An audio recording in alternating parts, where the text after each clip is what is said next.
Hello there, welcome back to the Chap's Guide. My name is Ash and I am your host on this journey through men's style, self-development and personal grooming.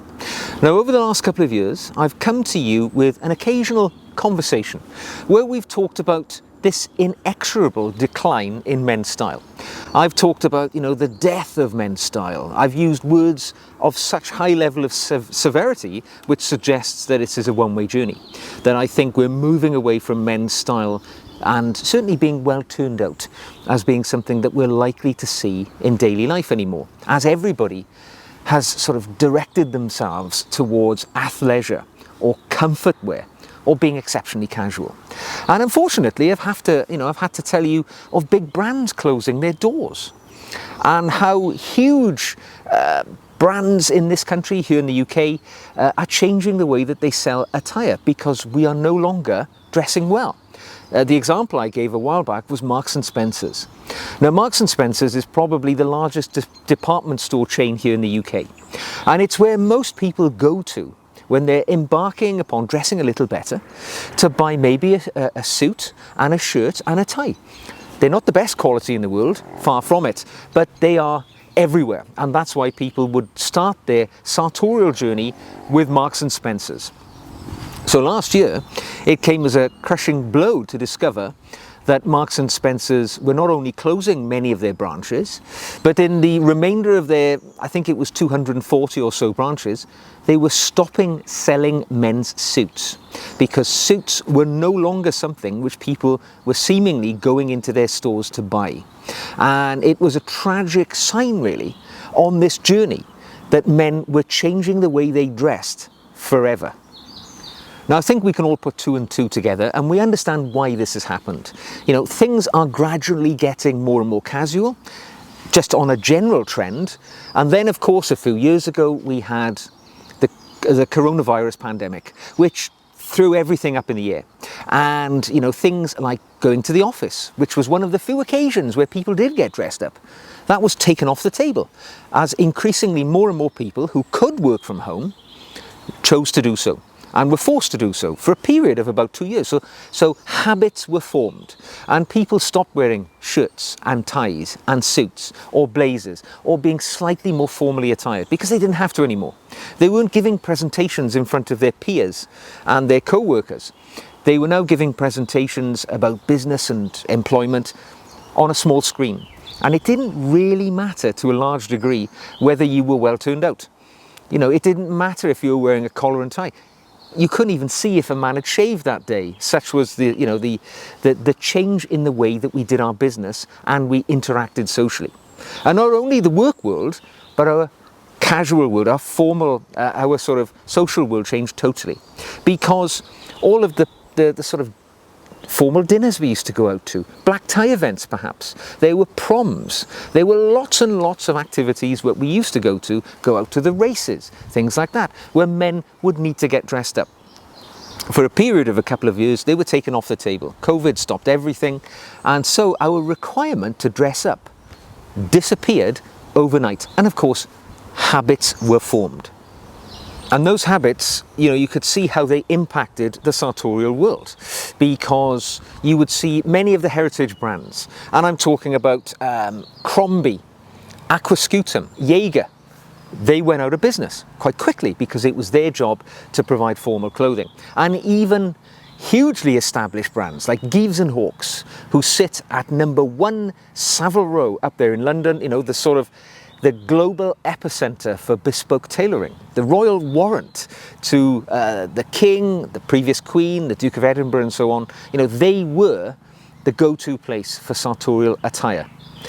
At the end of last year, I reported to you that they were on the very cusp of bankruptcy and they were about to disappear, and that famous establishment, probably the best shop in all of Savile Row, was about to fall vacant because that tailor, with over 250 years of tailoring, excellence under their belt, was about to disappear. It was a very tragic time. Now you may well ask yourself, why did this elicit a sense of sadness, of somberness? Because, let's be honest, styles change all the time. We are an evolutionary species. We move forward, we change. If we didn't change in the way we dress constantly, we would still be wearing the tights and rough collars of the Shakespearean era, and let's be grateful that we don't. We have moved forward.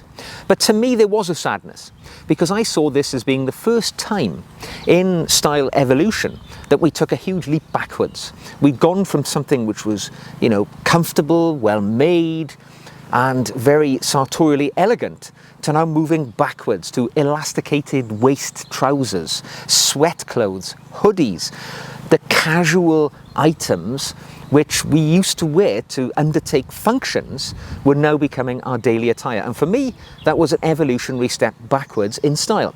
And one of the reasons it saddened me was not at all about the clothes themselves. It was about the way it impacted men themselves. Because let's be honest, I've never heard of a person getting dressed up, putting on a pair of, sweatpants and a hoodie to go out into the world, and looking in the mirror and saying to yourself, do you know what? I feel like $1 million dressed like this. I feel like I can take on the world. It just doesn't happen. Nobody dresses in functional, athletic clothing and feels like that. You feel like that when you get dressed up, when you put a collar and tie on, when you look different, when you're sharp and well put together. That's when you look in the mirror and the person looking back at you has got more confidence than they had before they put those clothes on. Because when you dress well, your inner dialogue, that little voice inside you, is prone to boost your confidence. It inflates your self-esteem. And when you're dressed well and you enter a situation, maybe a job interview, maybe a big presentation in work, maybe you're going to court, whatever it may be, when you're dressed for the occasion appropriately, you feel this boost from within. Your inner dialogue is telling you you can do this. You feel like $1 million. It's like your wedding day. You get dressed up, you look in the mirror, and you've never looked better than you do right then, because you've dressed up for the occasion. And I think men, particularly younger men, are being robbed of this inner dialogue boost. Their self-esteem doesn't feel like that anymore. They are losing this sense of pride in their appearance. And that's one of the things which bothers me more than anything when I hear of sales statistics being reduced, because I know that will have a knock-on effect in the confidence and the pride and the self-esteem of the younger people, particularly young men, who used to gain those boosts when they learned how to dress more sartorially. So as you can imagine, I was feeling somewhat disconsolate about the whole thing. Quite often I'm the only man in a room who's dressed well. Quite often I can be the only man in a high street of hundreds of people who's dressed well. And I thought this was a one-way journey. I didn't think this would change. However, you can imagine my joy when I picked up the newspaper the other day and I read an article in the style section which suggests I may have got it wrong. I may have jumped the gun. Maybe men still have a little bit of pride. Because I noticed in the paper that there was an article which had been fed by information which had been provided by Moss Bros. Now Moss Bros, or Moss Brothers, is a brand of stores in the UK who cater almost entirely for formal wear for men. They have a hire service, so you can hire black tie, things like that. If you're going to special events, they hire wedding attire, so morning dress, and a number of other things. But they also sell suits, I guess that's their core business, and more formal things. And I remember vividly reading an article about them some time ago, where they suggest that sales had fallen off a cliff. They were on the very cusp of disappearing. They were about to close their, hundreds of stores or whatever it was. So I was delighted to read just recently that they had reported an increase in sales over the last 12 months of 60% when it comes to suits. Sales of suits are going up, and they're going up fast. I read this and thought, well, surely this can't be right. So I looked around and I looked at some other statistics which I found were available. Marks and Spencer's, who I'd previously heard were, stopping selling suits because nobody wants to buy them. In the last quarter of 2022, they reported a 30% increase in the sale of suits. Now, bearing in mind, only half of their stores carry suits at this point, so that, again, very encouraging. I describe it as we're seeing the green shoots of spring in the sartorial world for men. And I guess the reasons are the counter to the reasons why sartorial style went down. People are going back to face-to-face activities in this world. They're going back into the office. They're giving presentations in front of their bosses, their colleagues, and they want to look smart. And social functions are opening up again. You know, you can go to the races again now for over 12 months. You can go to black tie events. Charities are hosting balls again. There are loads, proms are taking place. You know, there are concerts where people dress up. You can go back to the opera. All of these things which led to people dressing better, which were in abeyance for a few years and struggled to get back up and running again after COVID went into sort of, you know, in its latency period. But things are changing. There is still this muscle memory, if you will, of our sartorial style. So people are realizing, even though they don't have to wear a collar and tie to go to the horse races, people are starting to do so.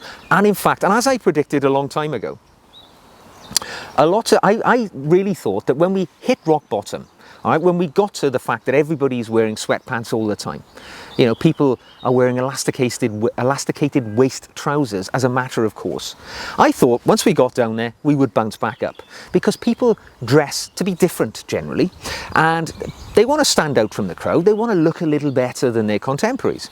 And once everybody's dressing the same, super casually, then the way you look different is start piling on the sartorial elements again. It is, instead of the sweatpants, wear a pair of chinos. Instead of the chinos, wear a pair of, you know, grey flannel slacks in the winter time. Instead of just wearing a hoodie, you know, now you can wear a shirt but with a Harrington jacket. And if you want to step that up, wear a sports jacket and a blazer. And then before you know it, you're wearing a suit again. I thought it would happen, and all of the statistics seem to point that we're in that phase where stores are again beginning to choose to offer sartorial items to men, and even the big brands are coming back. Oh, and the final bit of news, Geeves and Hawkes, most famous of all the tailors on Savile Row, as I said, on the very verge of disappearing.